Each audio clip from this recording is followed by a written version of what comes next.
16 साल का एक लड़का। शाम होते ही गांव वाले उसका घर जला देते हैं। और सोचिए, वही लड़का 20 साल बाद कैमरे के सामने बैठकर कहता है, हां, मैंने एक खून किया है। ये वही आदमी है जो अयोध्या में राम मंदिर के लिए जेल गया और मुंबई में दाऊद के शूटर्स को पनाह देने के आरोप में टाड़ा के तहत तिहाड़ जेल भी गया। आज उसके एक बेटे के पास 1.5 करोड़ का घोड़ा है, दूसरा विधायक है और तीसरा सांसद। नाम है बृजभूषण शरण सिंह। लेकिन यह कहानी शुरू होती है गोंडा के विष्णुहरपुर से। परिवार पहले से ही राजनीति में था और जब राजनीति होती है तो दुश्मन भी होते हैं। बृजभूषण के परिवार की दुश्मनी मनकापुर रियासत के राजा आनंद सिंह से थी। 1974। बृजभूषण की उम्र सिर्फ 16 साल थी। गांव में जमीन को लेकर विवाद बढ़ा। आरोप है कि पड़ोसियों ने उनके घर पर हमला किया और घर जला दिया। पुलिस ने दोनों तरफ से एफआईआर दर्ज की। इसी मामले में बृजभूषण, उनके पिता और चाचा पहली बार गिरफ्तार हुए। बृजभूषण बाद के कई इंटरव्यू में कहते रहे कि उस दिन के बाद उनकी सोच बदल गई। फिर वो अयोध्या के साकेत कॉलेज पहुंचते हैं। पहलवानी का शौक था ही, अब छात्र राजनीति भी मिल गई।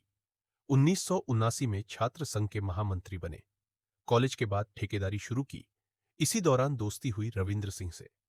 रविंद्र सिंह के भाई थे पंडित सिंह, जो आगे चलकर यूपी के बड़े नेता बने।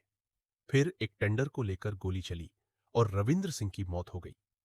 इस घटना पर बृजभूषण ने एक पुराने इंटरव्यू में अपना पक्ष बताया था। उनका कहना था कि उन्होंने हमलावर पर गोली चलाकर बदला लिया और यहीं से पंडित सिंह के साथ जो दोस्ती थी वो धीरे धीरे दुश्मनी में बदल गई। ऐसी दुश्मनी जो अगले 30 साल तक यूपी की राजनीति में दिखाई देती रही। 1987 गन्ना समिति का चुनाव। कहा जाता है कि समाजवादी पार्टी के लोगों ने उन्हें धमकाया। बृजभूषण ने जवाब में असलाहा निकाला और चुनाव जीत गए। अगला साल 1988 ब्लॉक प्रमुख का चुनाव। सिर्फ एक वोट से हार गए, लेकिन तब तक उनकी छवि बन चुकी थी, आम आदमी बनाम राजमहल। फिर उनका जुड़ाव राम जन्मभूमि आंदोलन से हुआ। आडवाणी की रथ यात्रा के दौरान जेल गए और इसका राजनीतिक फायदा मिला 1991 में। बीजेपी ने पहली बार गोंडा से टिकट दिया। सामने फिर वही राजा आनंद सिंह थे। इस बार बृजभूषण ने राजा को हरा दिया और पहली बार लोकसभा पहुंच गए। फिर आया 1992। बाबरी मस्जिद विध्वंस के मामले में उनका नाम भी 40 आरोपियों के साथ आया।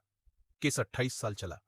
2020 में सीबीआई की विशेष अदालत ने सबूतों के अभाव में सभी को बरी कर दिया। लेकिन इसी दौरान एक और बड़ा मामला सामने आया।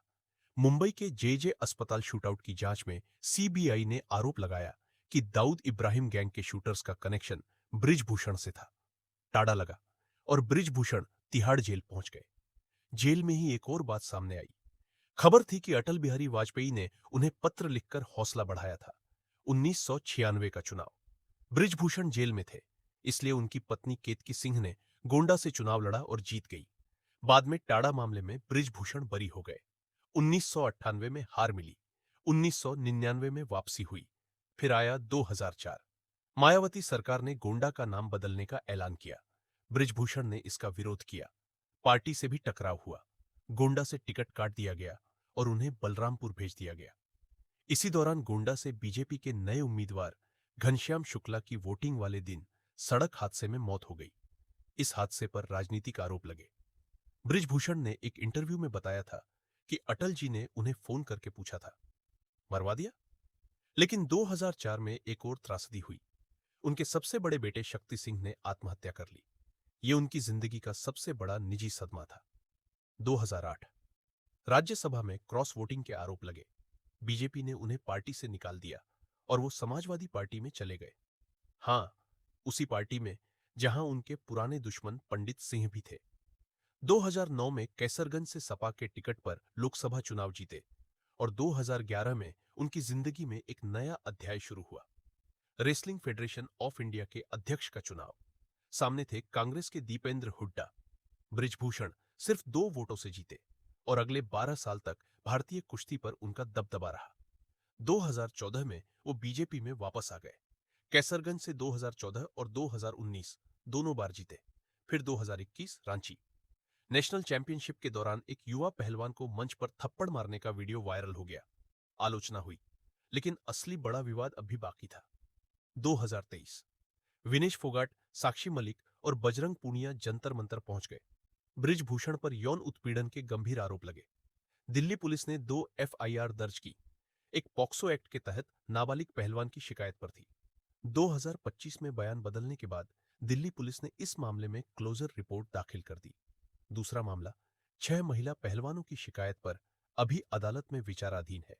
इसी बीच डब्ल्यूएफआई का चुनाव हुआ और बृजभूषण के करीबी संजय सिंह नए अध्यक्ष चुन लिए गए। फिर आया 2024 का लोकसभा चुनाव। आखिरी वक्त तक सवाल था, क्या बृजभूषण खुद चुनाव लड़ेंगे? फिर अमित शाह का फोन आया, टिकट मिला बेटे को। बृजभूषण को टिकट नहीं मिला, लेकिन उनके छोटे बेटे करण भूषण सिंह कैसरगंज से 1.5 लाख वोटों से जीत गए। दूसरे बेटे प्रतीक भूषण पहले से गोंडा से विधायक है और यहीं से कहानी बदलती है। अब बात सिर्फ बृजभूषण की नहीं है, बात है उनकी विरासत की। आज उन पर 30 से ज्यादा मुकदमे दर्ज होने का दावा किया जाता है, लेकिन अभी तक किसी भी मुकदमे में उन्हें दोषी सिद्ध नहीं किया गया है। 50 से ज्यादा कॉलेजों का नेटवर्क, 100 करोड़ से ज्यादा की घोषित संपत्ति और पूर्वांचल के एक बड़े समुदाय का समर्थन। इसलिए उनके समर्थक आज भी कहते हैं, दबदबा था, दबदबा है, दबदबा बना रहेगा। लेकिन सवाल अब भी वही है, ये दबदबा राजनीति की ताकत का है या सिस्टम की कमजोरी का? सार्वजनिक रिकॉर्ड, अदालत के फैसलों, सीबीआई चार्जशीट और न्यूज इंटरव्यू पर आधारित है। इसका उद्देश्य किसी व्यक्ति का महिमा मंडन या अपमान करना नहीं है। आपको ये कहानी कैसी लगी? कमेंट में जरूर बताइए।